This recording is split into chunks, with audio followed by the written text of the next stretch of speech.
Hi Little Mead. We are enjoying Blob at the moment. Welcome back. Thank you for tuning in. Okay, so we left Bob with Winston, the zookeeper, and Sir Basildon, the owner, and they are teaching the little pig-nosed frog to oink. They're not meant to oink, pig-nosed frogs, but because it's called a pig-nosed frog, they thought it might as well. And if it does something like that, a crowd might come and see it and it will be more popular. So, we're on page 91 if you've got a copy. Soon the crowd were oinking too, which delighted the frog no end. The more they oinked, the more the frog joined in. As more and more people gathered to join in the fun, it was clear to the purple pig-nosed frog that he was going to be another star attraction. Sir Basil stumbled to his feet. Winston steadied him with his arm. I'll just show you the pig-nosed frog. You see him there. Thank you, said Sir Basil, and thank you, young Bob, for all you've done for my zoo. So when will we see you again? Bob thought for a moment. On Friday. The school is coming here on a trip. I was going to be the only one not going because my grandpa couldn't afford it. But now I have my free pass, I can come too. Wonderful. Ooh. Hang on a moment. A thought seemed to occur to Sir Basil. Are these bullies you spoke of coming too? Bob looked sorrowful. Stubbs and his henchmen could be relied upon to ruin every school trip for him. There were occasions when they fed Bob's clothes to a goat at a farm, so he had to spend the whole trip in his undercrackers. Once they hooked the boy's trousers onto the end of a stalactite in a cave and left him there. They dismantled Legoland so they could bury Bob in a mountain of plastic bricks. Oh, and the bullies made Bob climb to the very top of the Tyrannosaurus Rex skeleton. Then they tied him to the tracks of a miniature railway. Help! There was a time when they stuffed him into a cannon at a fort and fired it. Kaboom! Poor Bob. And they made Bob go down an indoor ski slope on his bottom, and the seat of his trousers caught fire. There was the time they stole the costume off a dummy at Hampton Court Palace and then dressed Bob up as Queen Elizabeth I. The bullies wrapped the boy in brown paper, put a stamp on him and posted him to Siberia. They pushed him into a vat of rhubarb yoghurt at a factory. They locked him in a glass case at the Natural History Museum with some waxworks of cavemen. Poor Bob was trapped in there for a week. Oh. So those are all examples of the horrible things that Stubbs has done to poor Bob on all those trips. So I don't think Bob's looking forward to them going to the zoo. Yes, sir, the bullies will be coming, replied Bob with a heavy heart. The entire school is coming. Splendid, exclaimed Sir Basil. Then we must lay on something special for them. Oh, yes, sir, said the zookeeper, smiling. Bob knew the grown-ups were up to something. He didn't know what yet. Chapter 11. Mucky Bottoms. Needless to say, Bob couldn't wait for Friday to come. Not only was the zoo his favourite place to visit, but he also knew there was a surprise in store for the bullies who had made his life such a misery for so long. As the headmistress, Miss Vere, led the school children into the zoo, Stubbs made sure he was right behind Bob. Blob, ha ha, that's your name, Blob. Bob said nothing. He smiled to himself. Stubbs and his two henchmen, Baz and Gaz, were baffled. The school children were fascinated with all the unusual-looking animals who Bob had worked his magic on. These were the ones who were entertaining the crowds now, while the lion and the gorilla and the giraffe all looked on, sulking. The children from Bob's school gathered excitedly around the pangolin, who was showing off her scales. "Come along now, children," announced Miss Vere. "Don't you want to see the tiger?" "No, miss," piped up one little girl. "The tiger is boring. She just lies there sunning herself. Look at this funny little chap." As the bullies flicked Bob's ears with their fingers and sniggered, out of the corner of his eye, the boy spotted a figure standing high up on top of the aviary, where the zoo's birds were kept. And at first Bob thought that the bullies might have put someone up there. It was the kind of thing they did.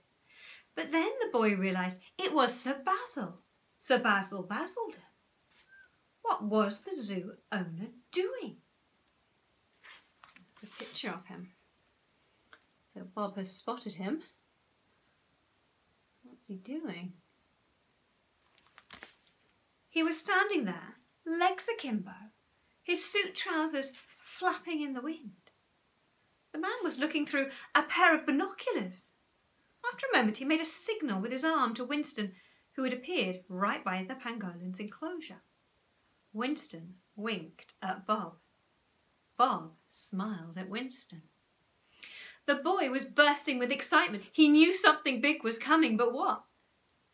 Then, to the school children's horror, the zookeeper did something unexpected. He opened the enclosure gate. They all hurried back and huddled together. The headmistress pushed her way to the back, cowering behind her pupils. "Oh, please don't eat me," cried Miss Vere. "It's speech day next week." "Oh, don't worry, Mrs. Headmistress," said Winston. "This little fellow isn't going to eat you." "Oh, that's a shame," mumbled one of the boys at the back. "My pangolin friend here likes to eat ants." The group all gazed intently as the zookeeper produced a jar of little insects from out of his coat pocket. On seeing the delicious treats scuttling around behind the glass, the creature opened her mouth and her long sticky tongue slithered out. Poor Miss Vere looked alarmed. "It's a very long tongue," she murmured. Next, Winston proceeded to pour the ants right onto the pangolin's tongue. She ate them all up greedily before rolling into a ball. Not just any ball, an armour-plated ball. "Oh no," said Miss Vere. Silence descended upon the children. What was going to happen next? The pangolin rolled herself up a ramp in her enclosure. Then, from atop of the aviary, Sir Basil boomed, "Pangolin, go!" On hearing those words, the creature rolled herself back down the ramp at speed. Winston shouted, "Bob, jump!" Just in time, the boy jumped over the rolling pangolin, but the ball knocked over the three bullies standing behind him as if they were skittles. Let's see if you can see. So there's the pangolin in the air. Pangolins, like hedgehogs, roll themselves into a ball to protect themselves. And there are Stubbs, Baz and Gaz, knocked down like skittles. They were thrown into the air and one by one landed in the mud. Thud, thud, thud. All the other children hooted with laughter at seeing these menaces being menaced. Ha! The three bullies lay on the floor, dazed and confused, their bottoms all mucky. Little did they know their ordeal was only just beginning. Chapter 12. Attack of the Noses. Next, an extraordinary chain of events was set into motion by Sir Basil with the help of Winston. The zookeeper hurriedly began opening gates to the animal enclosures all around the zoo. First, the hooded seal lumbered over and blew up his nose like a balloon. "Ah!" yelled Stubbs, in fear of this strange creature, as he, Gaz and Baz backed away. Then they heard a roar behind them. "Rah!" They turned round to see the Komodo dragon doing her best dinosaur impression. I want to show you the picture of all the animals again so you can remember what they look like. Oh, let me find it. Here it is. just to remind you what all the animals look like that they're about to talk about. I'll show you those pages, the eye at the top, and the tapir and the dugong, elephant seal, the baboon, the sloth down here, the Komodo dragon. What's that one? Oh, the marabou stork. The pig-nosed frogs at the top. Started with that one. There's the pangolin up there at the top. That's the one that's just rolled itself into a ball. And you've got the snapping turtle. What else have we got? The echidna, star-nosed mole. Okay, so all these animals here are part of this next bit. Okay, so attack of the noses. So first of all, it was the hooded seal, lumbered over and blew up his nose like a balloon. Now it's the Komodo dragon, so I'm going to go from there. They turned round to see the Komodo dragon doing her best dinosaur impression. Ah! Screamed the boys again as the trio backed away from the dragon. Then the umbrella bird attacked them from above, whacking them on the back of their heads with its long wattle. Thwack, thwack. Despite priding themselves on being the toughest children in the school, the bullies all screamed, "Help!" But no help came. It was as if Sir Basil was a conductor and the animals were his orchestra. Next, the marabou stork took to the air with 3 friends on board. The star-nosed mole was clinging onto one foot, the pig-nosed frog was gripping onto the other, and the proboscis monkey was dingle-dangling from the stork's dingly-dangly neck. "Drop!" boomed Sir Basil. The 3 animals let go of the bird and fell through the air, landing one by one on top of the bullies' heads.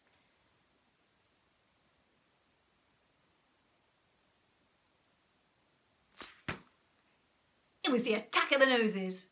The star-nosed mole tickled under Baz's chin with his wormy bits. "Ha, ha!" The boy laughed, but it was an agonising laugh, a laugh of pain. No, I'm going to wet myself." The pig-nosed frog did a massive sneeze with her snout and snotted into Gaz's face. "Oh, I can't see, I've got frog snot in my eyes."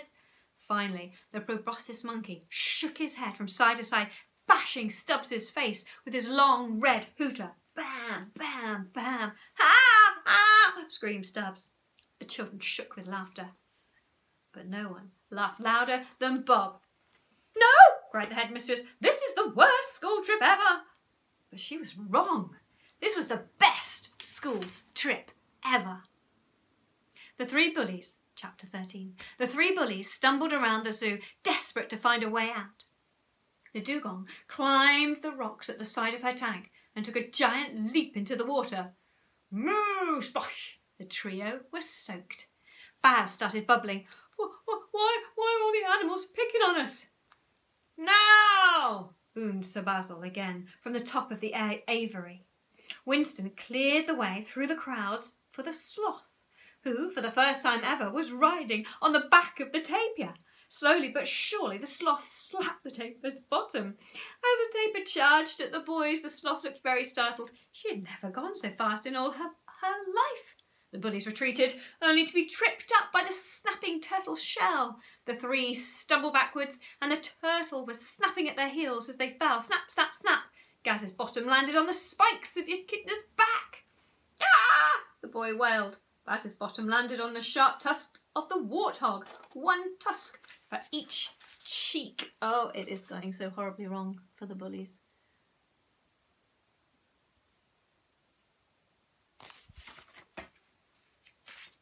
Stubbs glanced behind him. There was nothing for him to fall back on, so he looked smug. However, the baboon leaped off the top of her enclosure and landed on the hooded seal's balloon-like nose. Boing! And the baboon bounced up into the air. Whoosh! Her bright red bottom went flying straight towards Stubbs's face. Splat! Ooh! If you've never had a baboon's bottom in your face, I wouldn't recommend it. It's very overrated. Gaz and Baz snorted with laughter. The 2 henchmen thought they'd got away. They were wrong. The elephant seal lopped across the ground, using his stumpy trunk as he scooped the 3 boys up one by one as they desperately clung to the giant animal's back. He used his huge flippers to leap up into the air. Help! screamed the boys, and the elephant seal landed in a water tank with a ginormous splosh. Got to stop there. We'll leave those bullies in the tank till tomorrow. Bye.